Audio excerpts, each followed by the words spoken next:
The Galactic Council chamber buzzed with nervous energy as representatives from 47 species gathered for the emergency session. Ambassador Zethkar of the Vraxian Empire adjusted his crystalline breathing apparatus, his 6 eyes scanning the assembled delegates with growing unease.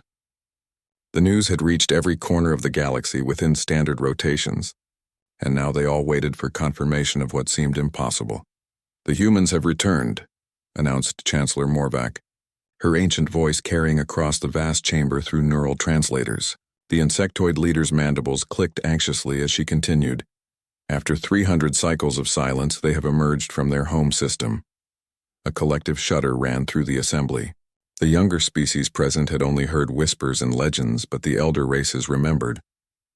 They remembered the day humanity had been wronged, the day the galaxy had made its greatest mistake. Ambassador Kalin of the Thessian Republic stood slowly, her blue-scaled form trembling slightly. "Are we certain it is them? Perhaps it is merely another primitive species that has achieved faster than light travel." "Show them," Chancellor Morvac commanded. The holographic display activated, revealing footage from a Corellian trade vessel. The massive ship that appeared on screen was unlike anything the galaxy had seen in centuries. Black as the void between stars, it moved with predatory grace through space. Its hull bore no decorative elements, no artistic flourishes that most species favored. It was pure function, pure menace. But it was the symbol etched into its side that caused several ambassadors to flee the chamber entirely. A simple circle with radiating lines, the ancient symbol of Earth's sun, scarred into the metal as if burned there by rage itself. They made contact with Captain Thexmore's vessel. Chancellor Morvac continued, her voice heavy with dread. The transmission was brief. The recording played and a human voice filled the chamber. It was calm, controlled, but underneath lay something that made even the most warlike species present feel their blood run cold. "This is Commander Sarah Chen of the Earth Defense Fleet vessel Reckoning. We have not forgotten. We have not forgiven. Tell the Council that humanity remembers its debts, and we have come to collect with interest." The transmission ended, leaving the chamber in absolute silence.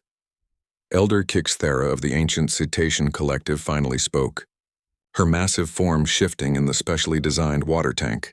300 cycles ago we made a choice. We chose to save ourselves rather than honor our obligations. We abandoned them when they needed us most. The weight of history pressed down upon the assembly. 3 centuries prior, when the Devourer swarm had emerged from dark space, it was humanity that had stood as the galaxy's shield. Earth's fleets had thrown themselves into battle after battle, buying time for evacuation fleets, protecting refugee convoys, holding the line while other species fled to safety. The humans had fought with a ferocity that amazed and terrified their allies. They developed new weapons, new tactics, new technologies at a pace that defied belief. When conventional warfare failed, they turned to unconventional methods. When their ships were destroyed, they fought in smaller craft. When those failed, they fought on foot in boarding actions that became legendary. For 7 years, humanity held the line. 7 years of constant warfare that pushed them to the very edge of extinction. Their population dwindled from billions to hundreds of millions as they sacrificed everything for the greater good. Then came the moment of truth. The Devourer swarm had been pushed back but not destroyed. The galaxy's finest military minds had developed a plan to finish them once and for all.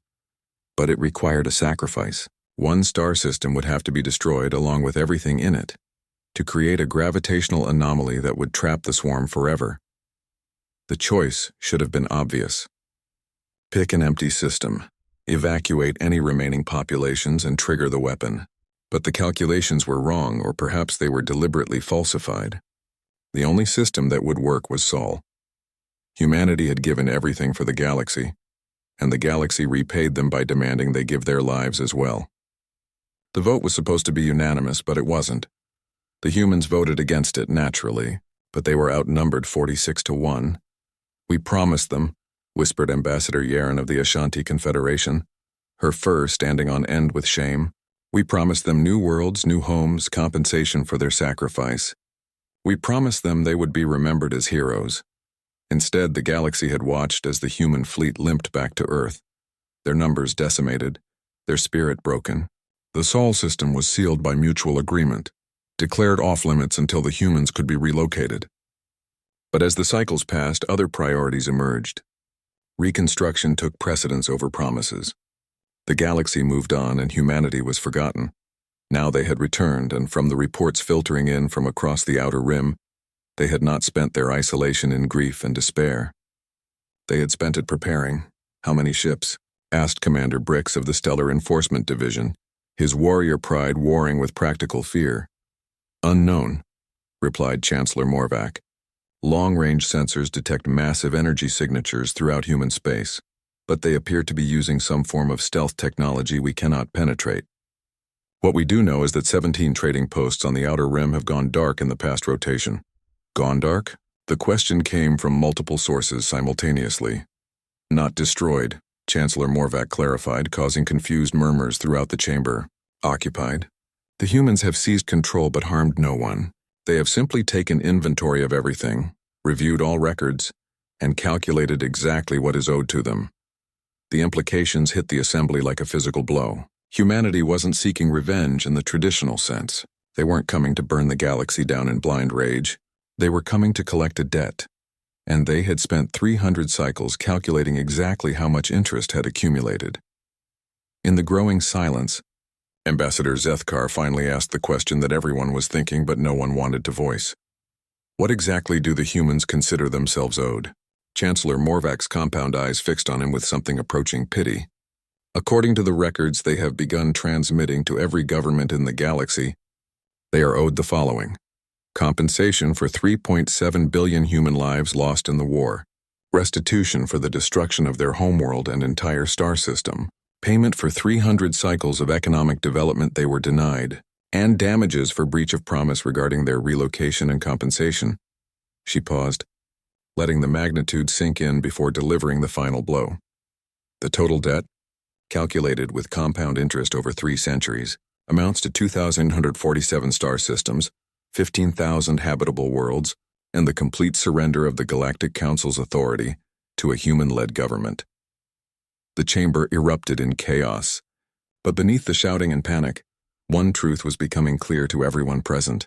Humanity had always been excellent at mathematics, and they had just presented the galaxy with a bill that could never be paid, which meant they had probably found another way to collect. Captain Thane Corellar had served in the Unified Defense Fleet for 60 standard cycles, commanding everything from scout vessels to dreadnoughts. He had fought pirates in the Outer Spiral, negotiated with hostile First Contact species, and survived 3 separate wars. Nothing in his extensive experience had prepared him for this moment. The human ship hung in space before his fleet like a dark omen. The UDF had responded to humanity's emergence with their most advanced battle group: 12 heavy cruisers, 47 destroyers, and 3 massive dreadnoughts that represented the pinnacle of galactic military technology. It should have been more than enough to handle a single vessel from an isolated, primitive species. But as Thane studied the enemy through his tactical displays, primitive was the last word that came to mind. The human ship was enormous, easily 3 times the size of his flagship, but that wasn't what unsettled him. What made his crew shift nervously at their stations was how it moved. The vessel rotated slowly in space with a fluid, organic grace that suggested its entire hull was made of some kind of adaptive material. Energy readings fluctuated in patterns that made no sense, and his science officer had given up trying to determine what kind of weapons it carried. "Sir, we're receiving a transmission," announced Communications Officer Vrix, her tendrils twitching with anxiety. "Put it through." The main screen flickered, and suddenly Thane was looking at a human face. He had seen archival footage of the species before, but encountering one in person was different. The woman appeared middle-aged by human standards, with short gray hair and eyes the color of Earth's legendary oceans. But it was her expression that made Thane's skin crawl. She looked at him with the same casual interest a scientist might show when examining an interesting but ultimately insignificant specimen. "I am Admiral Elena Vasquez of the Terran, Confederation Navy," she said, her voice carrying easily across the comm channels. "You are Captain Thane Corellar of the UDF vessel Thunder of Justice. You were born on Corello Prime 41 years ago, graduated 3rd in your class from the Naval Academy, and have served with distinction in numerous conflicts. You have a mate named Celine and two offspring, ages 14 and 16. Thane felt his blood freeze. The human had just recited information that should have been classified at the highest levels, and she had done it as casually as reading a shopping list. You're wondering how I know these things, Admiral Vasquez continued, a slight smile playing at the corners of her mouth. The answer is simple. For 300 years we have been watching you, all of you. We have observed your societies, studied your technologies, infiltrated your networks, and cataloged your weaknesses. We know more about your species than you know about yourselves. Impossible, Thane managed to say, though his voice sounded weak even to his own ears. The Sol system was quarantined. No ships entered or left. No ships you could detect, the Admiral corrected. Captain, your people made the mistake of underestimating humanity once before. I would advise against repeating that error. Behind her, Thane could see glimpses of the human ship's bridge. The technology visible there was unlike anything in galactic databases. Holographic displays showed three-dimensional star charts that seemed to exist in real space, rather than being mere projections.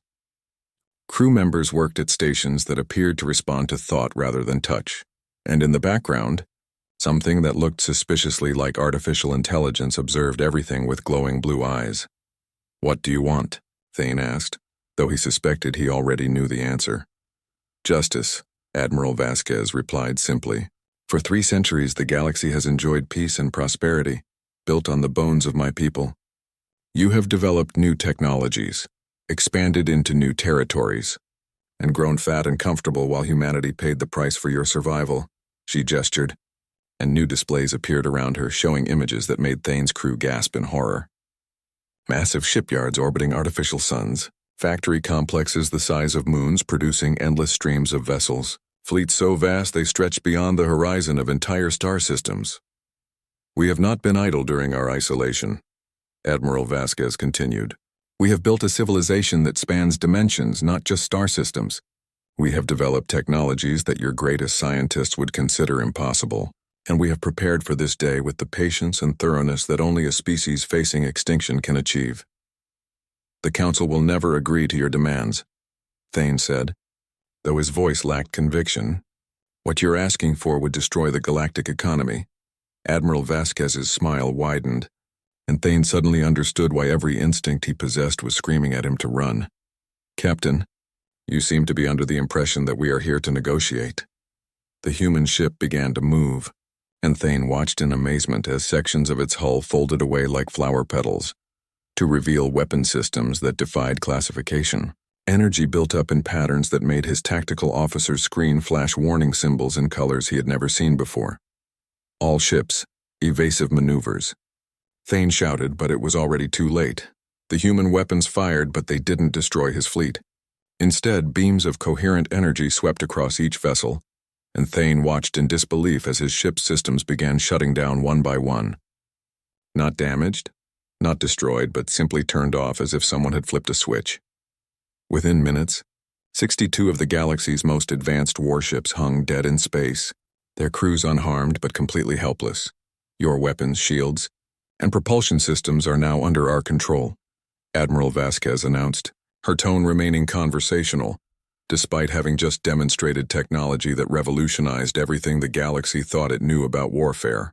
Your life support will continue to function normally, and you will be permitted to contact your superiors. How? Thane whispered, staring at displays that showed his own ship's systems responding to commands that weren't coming from his bridge. Captain, 300 years ago, humanity was forced to develop technologies that could defeat the Devourer swarm, an enemy that consumed entire civilizations. Do you really think the conventional weapons and defenses of today's galaxy pose any challenge to us? The Admiral paused, allowing that to sink in before continuing. You will deliver a message to the Galactic Council. In 72 standard hours, representatives from every member species will gather at the neutral station of Haven Point. They will come unarmed and ready to discuss terms. Any attempt to prepare military responses or evacuate key personnel will result in immediate economic sanctions. Economic sanctions? Thane asked, confused. Admiral Vasquez gestured again and new displays showed real-time feeds from across the galaxy. Trade routes, manufacturing centers, financial networks, all of them flickering with subtle signs of human interference. Captain, Did you really think we spent 3 centuries in isolation without learning how your economy functions? Every trade ship, every manufacturing facility, every financial transaction in the galaxy passes through systems that we now control. We can shut down galactic civilization with a thought, or we can allow it to continue operating under our guidance. The magnitude of what she was suggesting hit Thane like a physical blow. Humanity hadn't just built a military capable of defeating the galaxy's fleets. They had infiltrated and taken control of the very foundations of galactic civilization itself. Your people made a promise to us 300 years ago. Admiral Vasquez continued, her voice growing cold. You promised us justice, compensation, and a place in the galaxy as equals. You broke that promise and left us to die. Now we have returned to collect what was promised with interest. The transmission ended, leaving Thane staring at a blank screen while his crippled fleet drifted helplessly in space around him. In the distance, the human ship began to move away, but not before deploying a series of small objects that his sensors couldn't properly identify. Whatever they were, they took up positions around his fleet like silent sentinels, making it clear that escape was not an option. As Thane prepared to send the most difficult message of his career, one thought kept repeating in his mind. The galaxy had wronged humanity once, thinking them weak and expendable.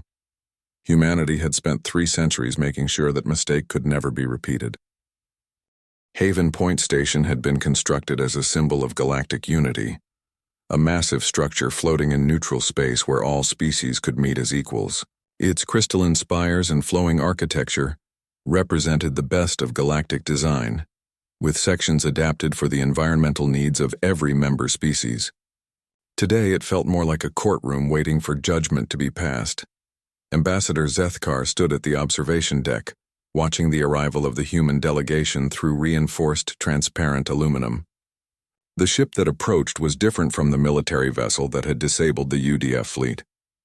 This one was sleek and elegant, its hull a deep blue that seemed to shift and flow like liquid metal. It moved with the confident grace of a predator that knew it had nothing to fear. Behind him, the assembled representatives of 47 species waited in the Grand Council chamber. Some sat in environmental suits, others in gravity fields or atmospheric bubbles suited to their biology. All of them shared the same expression of barely controlled fear. "They're docking now," announced Station Commander Rex, his multiple eye stalks tracking the human vessel's approach. "Security scans are inconclusive. Their ship appears to be using some form of quantum shielding that makes detailed analysis impossible." Zethkar nodded grimly. Everything about humanity's return had followed the same pattern. Demonstrations of technological superiority so casual and overwhelming that resistance seemed pointless, yet delivered with a restraint that suggested this was merely the beginning of what they were capable of. The reports from across the galaxy had been consistent and terrifying. Human ships had appeared without warning at key systems throughout Council space, not to attack or threaten, but simply to observe and catalog. Trade networks reported subtle modifications to their routing algorithms that improved efficiency while giving humans complete oversight of galactic commerce. Financial institutions discovered that their most secure systems had been quietly infiltrated decades ago, with human observers monitoring every transaction. Most disturbing of all were the personal messages. Every council member, every military commander, every government leader had received detailed dossiers about themselves and their families. Not threats, simply information that made it clear humanity knew everything about everyone who mattered in galactic politics. "Ambassador Zethkar," came a voice from behind him. He turned to see Ambassador Kalen approaching, her blue scales pale with stress. "Have you given any thought to what we might offer them? Some alternative to their demands? What could we possibly offer?" Zethkar replied, his breathing apparatus cycling faster as his anxiety increased. "They want nearly 3,000 star systems and complete control of galactic government. We don't have the authority to agree to such terms, and even if we did, it would mean the effective end of galactic civilization as we know it." "Perhaps that's the point," said a new voice.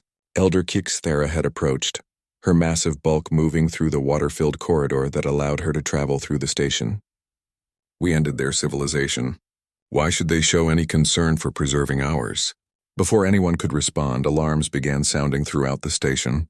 Not emergency alarms, but the ceremonial tones that announced the arrival of a head of state. The problem was no head of state was scheduled to arrive. "This is Station Control," came an announcement over the communication system. "All personnel and delegates are requested to report to Council Chamber 1 immediately for the beginning of formal negotiations." Zethkar felt his heart skip a beat. The humans hadn't just arrived. They had apparently taken control of station operations without anyone noticing. The walk to the council chamber felt like a funeral procession. Representatives from species that had dominated the galaxy for millennia shuffled along corridors they no longer controlled, heading to a meeting where they would learn the terms of their surrender to a people they had betrayed and forgotten. The council chamber doors opened automatically as they approached, revealing a scene that would be seared into galactic memory forever. At the center of the vast circular room, where traditionally no single species was allowed to claim prominence, stood a simple podium. Behind it waited 3 humans.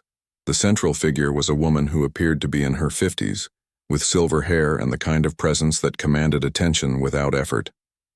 She wore a simple black uniform that bore no decorations save for a small pin showing Earth's sun. The 2 humans flanking her were younger, a man and a woman who radiated the calm confidence of people who had never encountered a problem they couldn't solve.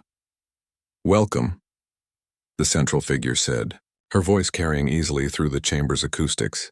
"I am President Sarah Chen of the Terran Confederation. To my left is Admiral Marcus Torres, commanding officer of our expeditionary force. To my right is Dr. Lisa Park, our chief diplomatic advisor." She paused, allowing the assembled delegates to take their seats before continuing. 307 standard years ago, humanity made a choice.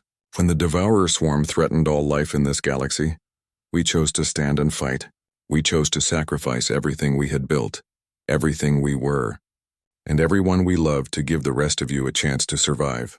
President Chen's voice remained calm and measured, but there was something underneath it that made even the most predatory species present feel like prey. We kept our side of the bargain. We fought until our fleets were broken, our worlds were ash, and our population was reduced to barely 1% of what it had been. We held the line while you evacuated. We bought you time with our blood. And when victory was achieved, we asked for nothing more than what had been promised. New worlds to replace the ones we had lost, compensation for our sacrifice, and a place as equals in the galaxy we had saved. The silence in the chamber was absolute.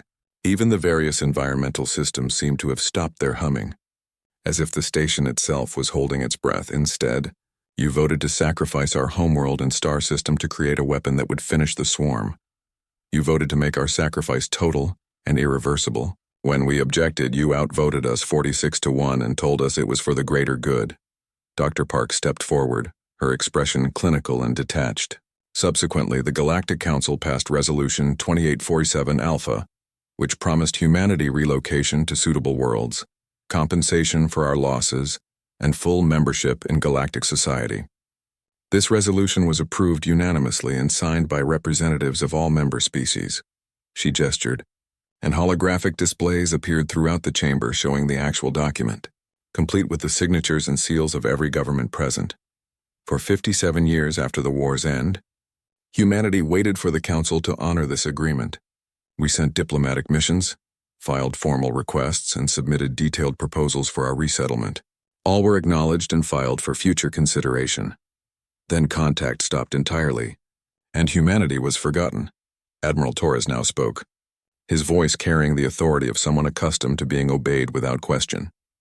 307 years of compound interest on an unpaid debt of this magnitude has resulted in a sum that cannot be repaid through conventional means. However, we are prepared to accept alternative compensation. President Chen stepped forward again, her expression never changing from one of calm reasonableness. We will accept the immediate transfer of sovereign authority over the Galactic Council to a human-led administration. All member species will retain internal autonomy, but will submit to Terran oversight in matters of interspecies relations, trade regulation, and military affairs. The chamber erupted in chaos. Representatives leaped to their feet, translators overloaded with the volume of simultaneous shouting in dozens of languages, and several delegates activated emergency communication devices to contact their governments. President Chen waited patiently for the noise to subside before continuing. Additionally, we require the immediate establishment of a war crimes, tribunal to investigate the systematic abandonment of humanity after the Devourer War. Those found responsible will face appropriate justice. This is outrageous, shouted Ambassador Vorthon of the Hegemony Alliance, his crystalline form glowing red with rage. You cannot demand the surrender of galactic sovereignty. We will never agree to such terms. President Chen looked at him with the same expression she might use when observing an interesting insect. Ambassador Vorthon, you seem to be under the impression that we are here to negotiate. We are not. We are here to inform you of the terms under which humanity will allow galactic civilization to continue existing. She gestured, and the chamber's displays came alive with images from across the galaxy. Fleets of human ships emerging from dimensional folds around every major world. Trade routes being rerouted according to human directives. Financial networks operating under Terran oversight. While you have been debating, we have been acting. Every major trade hub, military installation, and government center in the galaxy is now under our direct observation. Your communications networks route through our systems. Your economic infrastructure operates at our discretion. Your military forces use technologies that we can disable at will. The displays showed real-time footage of galactic fleets hanging dead in space, their crews unharmed but simply to observe and catalog. Trade networks reported subtle modifications to their routing algorithms that improved efficiency while giving humans complete oversight of galactic commerce. Financial institutions discovered that their most secure systems had been quietly infiltrated decades ago, with human observers monitoring every transaction. Most disturbing of all were the personal messages. Every council member, every military commander, every government leader had received detailed dossiers about themselves and their families.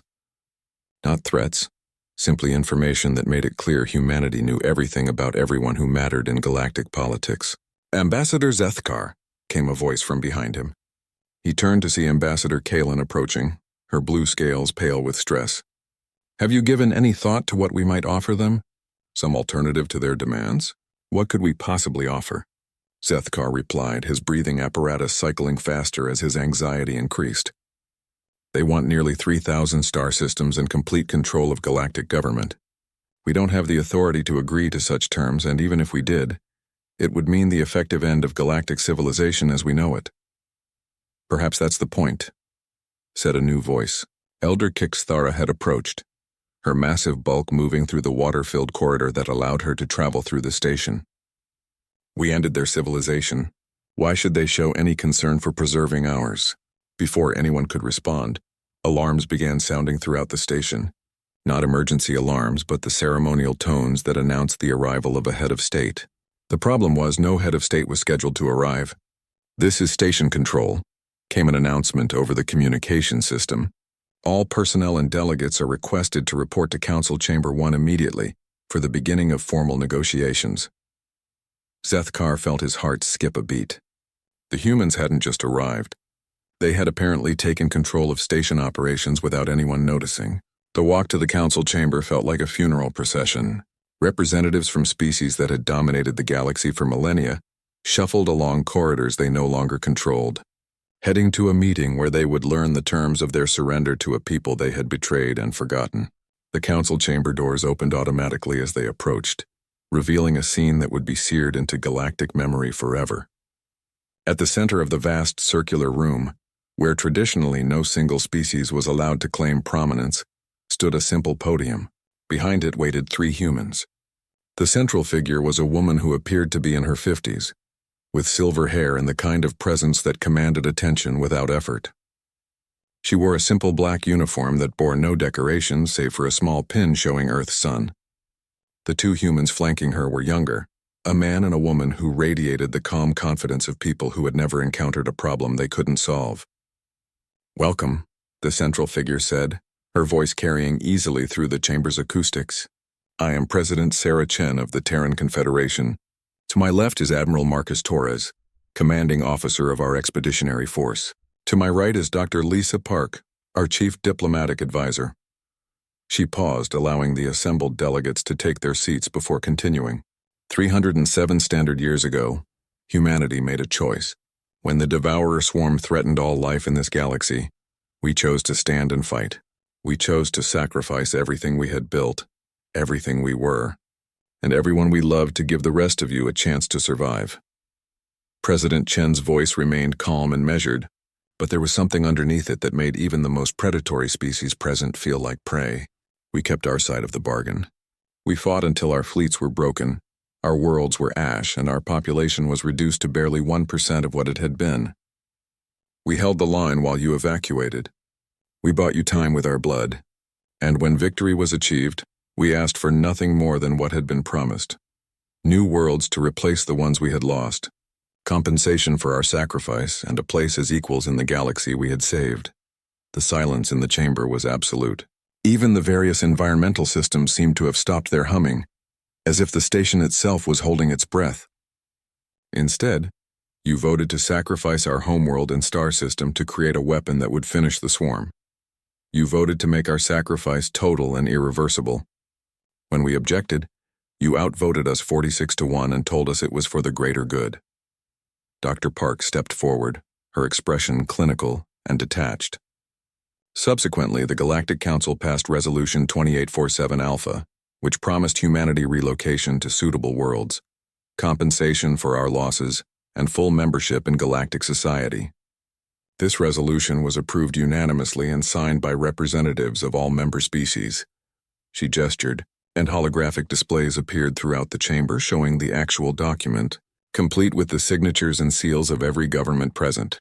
For 57 years after the war's end, humanity waited for the Council to honor this agreement. We sent diplomatic missions, filed formal requests, and submitted detailed proposals for our resettlement. All were acknowledged and filed for future consideration. Then contact stopped entirely, and humanity was forgotten. Admiral Torres now spoke, his voice carrying the authority of someone accustomed to being obeyed without question. 307 years of compound interest on an unpaid debt of this magnitude has resulted in a sum that cannot be repaid through conventional means. However, we are prepared to accept alternative compensation. President Chen stepped forward again, her expression never changing from one of calm reasonableness. We will accept the immediate transfer of sovereign authority over the Galactic Council to a human-led administration. All member species will retain internal autonomy but will submit to Terran oversight in matters of interspecies relations, trade regulation, and military affairs. The chamber erupted in chaos. Representatives leaped to their feet, translators overloaded with the volume of simultaneous shouting in dozens of languages, and several delegates activated emergency communication devices to contact their governments. President Chen waited patiently for the noise to subside before continuing. Additionally, we require the immediate establishment of a war crimes tribunal to investigate the systematic abandonment of humanity after the Devourer War. Those found responsible will face appropriate justice. "This is outrageous," shouted Ambassador Vorthon of the Hegemony Alliance, his crystalline form glowing red with rage. "You cannot demand the surrender of galactic sovereignty. We will never agree to such terms." President Chen looked at him with the same expression she might use when observing an interesting insect. "Ambassador Vorthon, you seem to be under the impression that we are here to negotiate. We are not. We are here to inform you of the terms under which humanity will allow galactic civilization to continue existing." She gestured, and the chamber's displays came alive with images from across the galaxy, fleets of human ships emerging from dimensional folds around every major world, trade routes being rerouted according to human directives, financial networks operating under Terran oversight. While you have been debating, we have been acting. Every major trade hub, military installation, and government center in the galaxy is now under our direct observation. Your communications networks route through our systems. Your economic infrastructure operates at our discretion. Your military forces use technologies that we can disable at will. The displays showed real-time footage of galactic fleets hanging dead in space, their crews unharmed but their ships completely powerless. Manufacturing centers that had gone dark. Trade ships whose crews had discovered their vessels now responded to remote commands they couldn't override. "You have a choice," President Chen concluded, her voice cutting through the stunned silence like a blade. "Accept our terms and work with us to build a more just galactic order, or watch as the civilization you built on our sacrifice crumbles around you." She paused, checking a device on her wrist. "You have 72 hours to decide. I suggest you use that time wisely." Without another word, The three humans turned and walked from the chamber, leaving behind 47 species to contemplate the price of breaking a promise to humanity.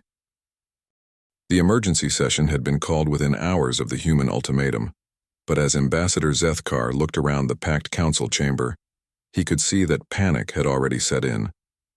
Species that had been enemies for millennia sat together in desperate alliance, while others who had been allies for centuries now eyed each other with suspicion, wondering who might be the first to break ranks and accept humanity's terms.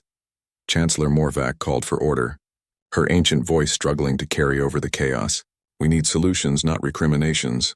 The humans have given us 72 hours to respond to their demands. Every moment we waste brings us closer to an outcome none of us want. What outcome? Demanded Commander Brix, his scarred face twisted with the frustration of a career warrior faced with an enemy he couldn't fight. They've already won.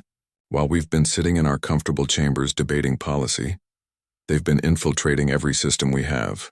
They control our economy, our communications, our military. What's left to negotiate? There has to be something, insisted Ambassador Yaren, her fur standing on end with stress. No species is invincible. The humans may have advanced technology, but they're still a single world facing an entire galaxy. If we coordinate our response, if we work together, to do what? Interrupted Elder Kixithera, her massive form shifting in her tank with agitation. Attack them with what? They've demonstrated they can disable our fleets at will. Economic pressure? They control our entire financial infrastructure. Diplomacy? They've made it clear they're not interested in negotiation. The chamber fell silent as the reality of their situation settled over them like a suffocating blanket. For the first time in galactic history, they were faced with a power they couldn't oppose, couldn't bargain with, and couldn't ignore. There is another option, said a quiet voice from the back of the chamber. Ambassador Sektar of the Remnant Coalition stood slowly, his ancient frame supported by a mobility device. As one of the few beings present who had been alive during the Devourer War, his words carried special weight. We could try telling them the truth. What truth? Chancellor Morvac asked, though her tone suggested she already knew the answer. That we didn't abandon them by choice, Sektar replied, his voice heavy with 3 centuries of guilt. That the decision to sacrifice Sol wasn't made lightly, and that the failure to honor our promises afterward wasn't due to callousness or greed. He activated his personal display, and holographic documents appeared in the air around him, classified files that had been sealed since the end of the war, marked with security clearances that most of the beings present had never seen before. The Devourer swarm wasn't destroyed, he said simply. It was contained, trapped in a pocket dimension that required constant maintenance to prevent its escape. The gravitational weapon that consumed Sol didn't kill the swarm. It created a prison that has required massive resources to maintain for 3 centuries. The chamber erupted in shocked murmurs, but Sektar continued relentlessly. The promise to relocate humanity wasn't broken due to neglect. It was broken because we didn't dare tell them the truth. Sol wasn't just sacrificed for a weapon. It became the keystone of a containment system that required its continued existence in dimensional flux. Moving the surviving humans to new worlds would have required explanation of why their homeworld was still technically alive, but forever beyond their reach, Ambassador. Zethkar felt his breathing, apparatus cycling rapidly as the implications hit him. You're saying that for 300 years we've been lying to our own people about the fate of humanity? We've been lying to ourselves, Sektar corrected. The Council voted to classify all information about the true nature of the Sol Containment Project.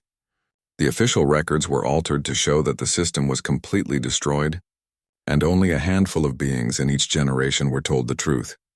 He gestured to another set of documents, these ones showing energy expenditure reports and resource allocations that painted a picture of staggering ongoing costs. For 3 centuries, approximately 40% of the galaxy's total energy production has been secretly diverted to maintaining the containment field around Sol. The economic strain has been enormous, but necessary. If the swarm escapes, it won't just threaten the galaxy. It will threaten all dimensions of reality. Chancellor Morvac's compound eyes fixed on him with growing horror. Are you suggesting that humanity doesn't know their homeworld still exists? I'm suggesting that humanity knows a great deal more than we've given them credit for, Sektar replied grimly. If they've been watching us for 3 centuries as they claim, If they've infiltrated our systems as thoroughly as they've demonstrated, then they know about the containment project. They know we've been using their sacrifice as an excuse to centralize galactic power and resources. The silence that followed was deafening. The political maneuvering, the resource allocation, the gradual centralization of authority that had characterized the post-war galaxy suddenly looked very different when viewed through this lens. They know we've been profiting from their martyrdom, whispered Ambassador Kalen, her scales pale with shock. More than that, Sektar continued remorselessly, they know that we've been using the threat of the swarm's return to justify policies that have kept the galaxy in a constant state of controlled crisis. Trade regulations that benefit certain species over others, military expenditures that maintain the power balance we prefer, resource allocations that ensure no single species becomes too powerful to challenge council authority. He paused, letting the weight of revelation settle over the assembly. The humans aren't just demanding compensation for past wrongs. They're demanding an end to a system of governance that has been built on the foundation of their suffering. Before anyone could respond, the chamber's communication system activated without authorization. President Chen's voice filled the space, calm and measured as always. Greetings, council members. I hope your deliberations are proving productive. Security Chief Rex frantically worked his controls, trying to cut the transmission, but nothing responded to his commands. I couldn't help but notice that Ambassador Sektar has begun sharing some interesting historical documents with you, President Chen continued. Since accuracy is important in these discussions, please allow me to provide some additional context. The chamber's displays activated, showing images that made several delegates cry out in shock.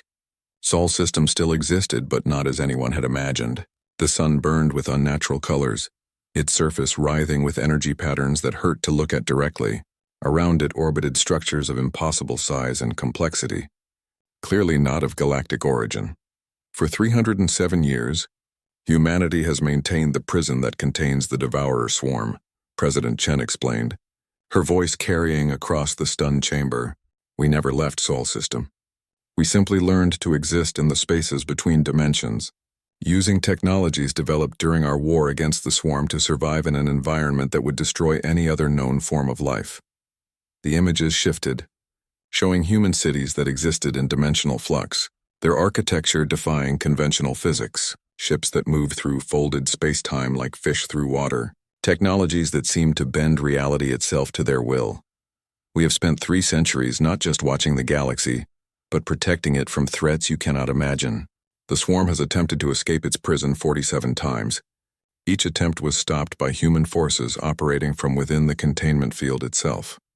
Another shift in the display showed battles fought in spaces that existed outside normal reality. Human ships engaging nightmarish entities that seemed to be made of living void and hunger. Resources you have been diverting to maintain the containment field have been used to build the very civilization you now enjoy. The containment field maintains itself, powered by technologies we developed while learning to survive in dimensional flux. Your 40% energy diversion has been funding galactic expansion, while we paid the real cost of keeping the swarm imprisoned. The chamber was in complete uproar now, but President Chen's voice cut through the chaos like a laser through fog. You have built a galaxy-spanning civilization on the foundation of our sacrifice, using the threat of our suffering to justify 3 centuries of policies that have concentrated power and wealth in the hands of a select few. You have honored your promise to us by forgetting we ever existed, while using our heroism as political capital to control a galaxy we died to save. The transmission paused, and when it resumed, there was something different in President Chen's voice, something that reminded every being present why humanity had been able to stand against the Devourer swarm when all others had fled. The time for lies is over. The time for justice has begun. You have 68 hours remaining to accept our terms. I suggest you spend that time deciding whether you prefer to face judgment from us, or from the galaxy at large when they learn the truth about what you have done in their name. The transmission ended, leaving the council chamber in absolute silence. In that silence, Ambassador Zethkar finally understood the true scope of humanity's return. They hadn't come back to claim compensation for past wrongs. They had come back to end a system of government that had been The revelation about the Sol Containment Project had shattered any pretense of unity within the Galactic Council. In the 18 hours since President Chen's transmission, emergency sessions had devolved into shouting matches. Secret meetings had been exposed by human surveillance, and 3 governments had already fallen as their populations learned the truth about the post-war galactic order. Ambassador Zethkar stood alone in his quarters aboard Haven Point, staring out at the stars while his personal communication device displayed an endless stream of reports from across the galaxy. Riots on Thessia Prime as citizens demanded answers about resource diversions. The collapse of the Corellian Stock Exchange as trade algorithms revealed their human oversight. Military commanders reporting that their fleets remained disabled despite every effort to regain control. But it was the personal message waiting in his secure files that had shaken him most. A single line of text from an untraceable source. Your daughter Senna's graduation from the Advanced Xenobiology program was quite impressive. We were particularly interested in her thesis on interspecies cooperation. The humans knew about his family. They knew about everything. A soft chime indicated an incoming transmission. Zethkar activated his display, expecting another crisis report, but instead found himself looking at a young human woman with kind eyes and an expression of genuine concern. Ambassador Zethkar, my name is Dr. Sarah Kim, and I serve as a cultural liaison for the Terran Confederation. I hope you don't mind the direct contact, but I wanted to speak with you personally about something important. Zethkar's breathing apparatus cycled faster. How did you access my private communication system? The same way we've accessed everything else, Dr. Kim replied with a slight smile. But I'm not here to threaten or intimidate you. I'm here because our records show that you were one of the few council members who voted against the soul sacrifice resolution 3 centuries ago. The words hit Zethkar like a physical blow. That vote had been classified at the highest levels. The records sealed in vaults that supposedly could not be breached. For a human to know about it meant their infiltration of galactic systems was even more complete than anyone had imagined. You stood up for us when it mattered, Dr. Kim continued. Even knowing it would cost you politically, even knowing you couldn't win, you voted your conscience instead of your interests. President Chen wanted you to know that humanity remembers its friends as well as its enemies. What does that mean? Zethkar asked, though part of him was afraid to hear the answer. It means that when the new galactic order is established, there will be a place for beings who understand the difference between justice and revenge, between accountability and persecution. It means that not everyone who participated in the old system will be painted with the same brush. Dr. Kim's expression grew more serious. But it also means we need to know where you stand now. The next 48 hours will determine the future of galactic civilization. We can do this the easy way, with cooperation and minimal disruption, or we can do it the hard way with chaos and suffering that will echo through history. What exactly are you asking of me? We're asking you to do what you did 3 centuries ago. Stand up for what's right, even when it's difficult. Before Zethkar could respond, his door chimed. He looked at Dr. Kim, who nodded slightly. I believe you have other visitors. We'll speak again soon. The transmission ended, leaving Zethkar to face whoever was at his door with a mind full of conflicting thoughts. When he opened it, he found Chancellor Morvac flanked by 2 security officers. Chancellor, what brings you to my quarters at this hour? We need to talk, Morvac said, her ancient voice heavy with exhaustion. May we come in? Zethkar stepped aside, noting how the Chancellor's usual confident bearing had been replaced by something approaching desperation. Once the door sealed behind them, she activated a personal privacy field that should have prevented any surveillance. How much did they offer you? She asked without preamble. I beg your pardon? The humans. How much did they offer you to betray the Council? Zethkar felt his breathing apparatus lock up for a moment.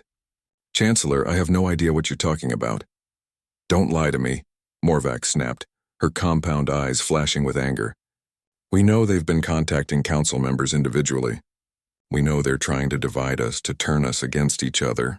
3 governments have already fallen to popular uprisings, and we have reports of military units refusing orders in 17 different systems.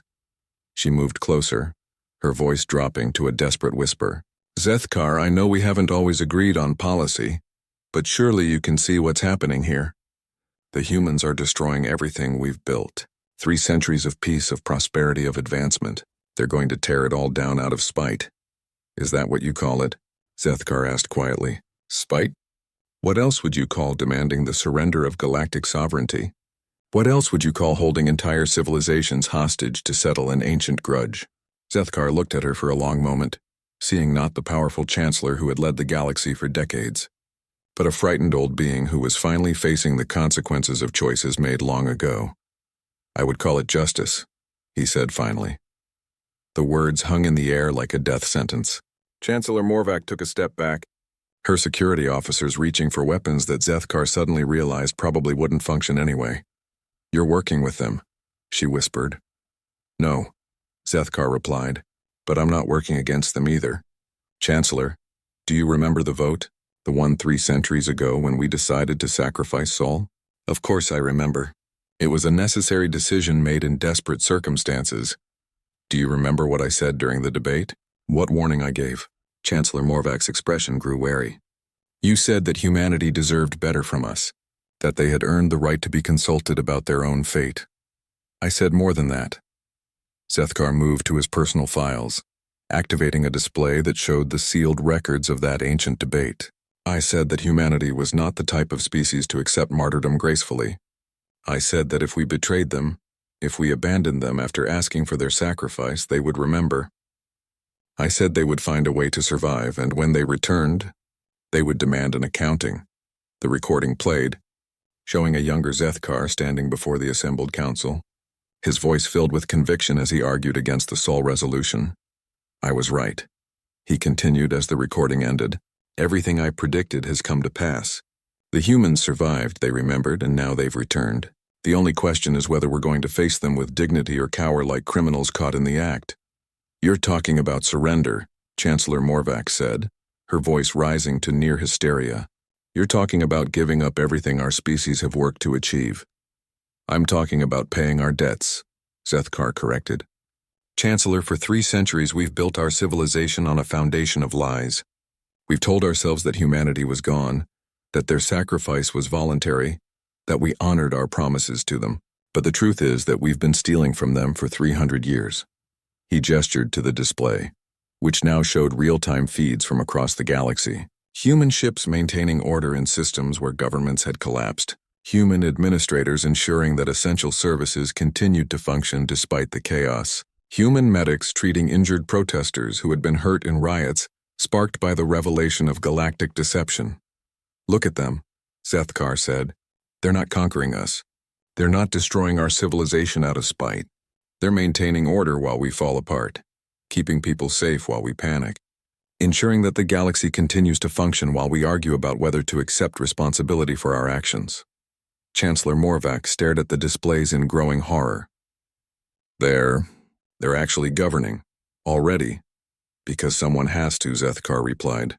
Because for 3 centuries we've proven that we can't be trusted to govern ourselves without exploiting others. Because they're not here for revenge, Chancellor. They're here because someone needs to clean up the mess we've made. The Chancellor's security officers exchanged glances, their hands moving away from their weapons as they began to understand the true scope of what was happening. What do you want me to do? Chancellor Morvac asked, her voice barely above a whisper. What I'm going to do, Zethkar replied, stand before the council and tell the truth. Acknowledge what we've done wrong. Accept responsibility for our choices. And ask humanity not for mercy, but for the chance to do better. He moved to his personal communication device and began composing a message that would be transmitted simultaneously to every government in the galaxy. What are you doing? The Chancellor asked. Something I should have done 3 centuries ago, Zethkar replied. Something that might actually make a difference this time. He turned to face her directly, his breathing apparatus steady for the first time in days. I'm going to make sure that when humanity's judgment comes, at least one member of this council will face it with honor intact. The message sent, carrying with it a simple statement that would reshape the political landscape of the galaxy. The Vraxian Empire formally recognizes the legitimacy of humanity's claims and, The final session of the Galactic Council convened exactly 72 hours after humanity's ultimatum. But the chamber that had once symbolized galactic unity now resembled a courtroom awaiting sentencing. Of the 47-member species, only 31 had representatives present. 16 governments had collapsed entirely as their populations learned the truth about the post-war order. their citizens demanding immediate accountability from leaders who had built careers on lies. President Chen stood at the center of the chamber, no longer requesting permission to speak, but simply taking her place as the acknowledged authority. Behind her, Admiral Torres and Dr. Park flanked a team of human officials whose presence made it clear that this was not a negotiation, but a transition of power. The 72-hour period has expired, President Chen announced, her voice carrying the weight of absolute certainty. It is time to render judgment on 3 centuries of broken promises and stolen justice. Ambassador Zethkar watched from his designated seat as the chamber's displays activated, showing a comprehensive accounting that made the scope of galactic deception impossible to deny. Resource diversions that had funded unnecessary military buildups while claiming to maintain containment fields. Trade policies that had enriched certain species at the expense of others. Scientific research that had been suppressed to maintain technological advantages for Council allies. The evidence is clear, President Chen continued.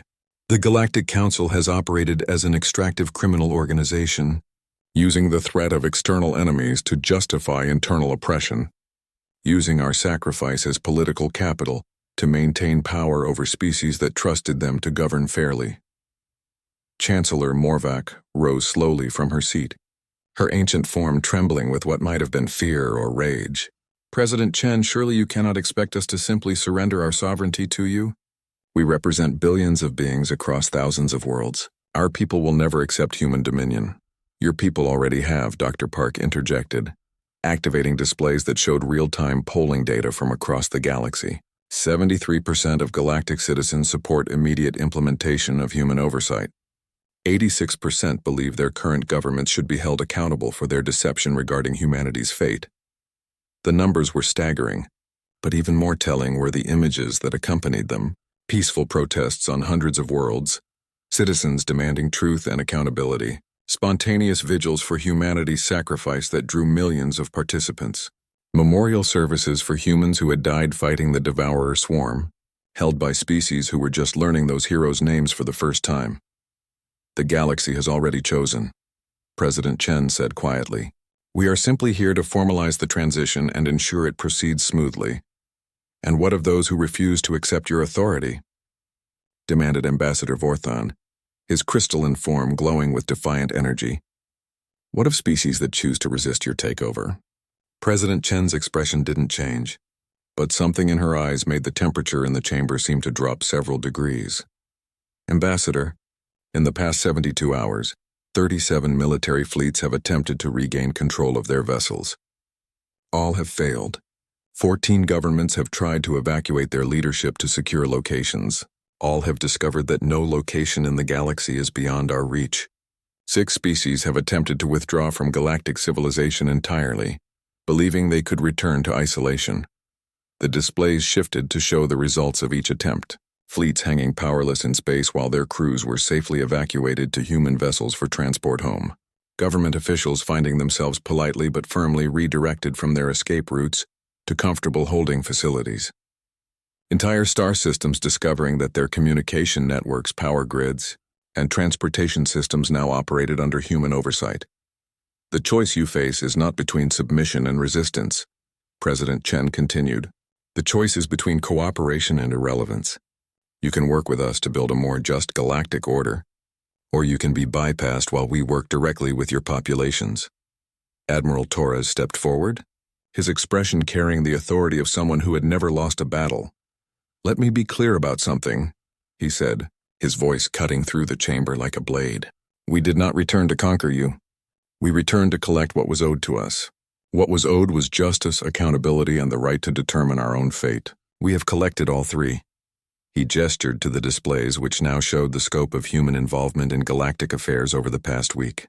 Essential services maintained during government collapses. Trade routes operating more efficiently than they had in decades. Crime rates dropping as human security forces provided assistance to overwhelmed local authorities. We have demonstrated that we can govern this galaxy more effectively than you have been governing it. We have shown that our technology is superior to yours. We have proven that our understanding of galactic civilization is more complete than that of those who claim to lead it. But most importantly, Dr. Park added, her voice warm with something approaching compassion. "We have shown that we remember the difference between justice and revenge." The displays changed again, showing images that brought tears to eyes throughout the chamber. Human medical teams treating injured protesters on worlds where governments had fallen. Human engineers working alongside alien technicians to repair infrastructure damaged in the chaos of revelation.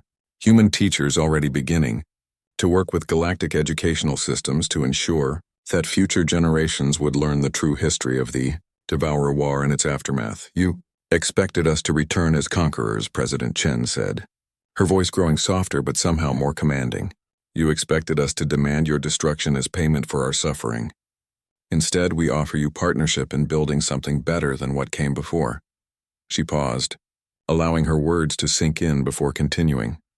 "The Terran Confederation will assume executive authority over galactic affairs effective immediately. Existing governments will retain administrative control over their internal affairs, but will report to human oversight committees for all interspecies matters. A Truth and Reconciliation Commission will be established to investigate the systematic deceptions of the post-war period and determine appropriate accountability measures." The silence that followed was broken by Ambassador Zethkar rising from his seat. "President Chen, the Vraxian Empire formally accepts the authority of the Terran Confederation and requests participation in the new galactic order." His words seemed to break the spell that had held the chamber transfixed. One by one, other ambassadors rose to make similar declarations. Not all of them, but enough to make it clear that resistance was futile. Chancellor Morvac remained seated, her compound eyes fixed on President Chen with something that might have been curiosity. "Tell me something," she said finally. "If we had honored our promises 3 centuries ago, if we had relocated your people and compensated them fairly, what would have happened?" President Chen considered the question seriously before answering. "We would have become productive members of galactic society. We would have contributed our knowledge and capabilities to the common good. We would have been your partners and allies in building a better future for all species. And now we will do all of those things, but from a position of authority rather than partnership. The opportunity for equality was lost when you chose to exploit our sacrifice rather than honor it." Chancellor Morvac nodded slowly, then stood and removed the ceremonial chain of office that marked her as leader of the Galactic Council. "Then let me be the first to formally transfer this authority to where it belongs," she said, walking across the chamber to place the chain at President Chen's feet. "May you govern more wisely than we have." President Chen looked down at the chain for a long moment, then gestured to Admiral Torres, who carefully picked it up and secured it in a preservation field. "This will be displayed in the memorial we are building to honor all those who died fighting the Devourer swarm," she announced. "It will serve as a reminder that power is not a privilege to be enjoyed, but a responsibility to be discharged with honor." As the remaining delegates filed out of the chamber, Zethkar found himself walking beside Chancellor Morvac toward an uncertain future. "Do you think they'll be better than us?" the old Chancellor asked quietly. Zethkar looked back at the humans who were already deep in discussion about transition protocols and administrative procedures, their entire focus on ensuring minimal disruption to the daily lives of billions of beings across the galaxy. "I think they already are," he replied. Behind them, President Chen stood alone in the chamber that had once represented galactic unity, looking out at the stars where humanity had once sacrificed everything for the greater good. The galaxy had finally paid its debt. Now it was time to build something worthy of that sacrifice.